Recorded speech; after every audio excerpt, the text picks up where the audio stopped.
Hi అండి, అందరికీ శుభోదయం. అందరూ బాగుండాలి, అందులో మేము ఉండాలి. ఈరోజు ఒక మంచి మాటతో మీ ముందుకు వచ్చేస్తున్నాను. ధనవంతుడు తన ధనంతో మరణం రాకుండా చేసుకోగలడా? పోనీ బలవంతుడు తన బలంతో మరణాన్ని ఆపుకోగలడా? తెలివి గలవాడు తన తెలివితో మరణాన్ని తప్పించుకోగలడా? పోనీ వైద్యుడు తన వైద్యంతో మరణం లేకుండా చేసుకోగలడా? లేదు కదా. ఈ 3 నాళ్ల ముచ్చట కోసమా పగలు, ప్రతీకారాలు, ఈర్ష, ద్వేషాలు? ఈ భూమి మీద జీవించినంతకాలం స్వార్థాన్ని వీడి ఇతరులతో సుఖ సంతోషాలు పంచుకుంటూ అందరితో ఆనందంగా గడుపుదాం, మంచి మనుషులుగా జీవిద్దాం. ఇది అండి ఈ రోజుకి సంబంధించిన మంచి మాట.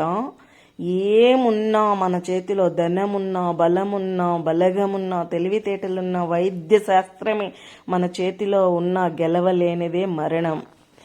అది తెలుసుకొని ప్రతి ఒక్కరూ కూడా ఉన్నన్ని రోజులు మానవత్వంతో, న్యాయ పోరాటంతో, మనుషులతో మంచిగా జీవిస్తూ కలుపుగోలుగా సుఖ సంతోషాలు పంచుకుంటూ జీవించి చివరికి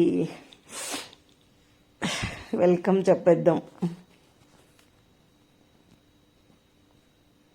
please like, share and subscribe చేసేయండి ఫ్రెండ్.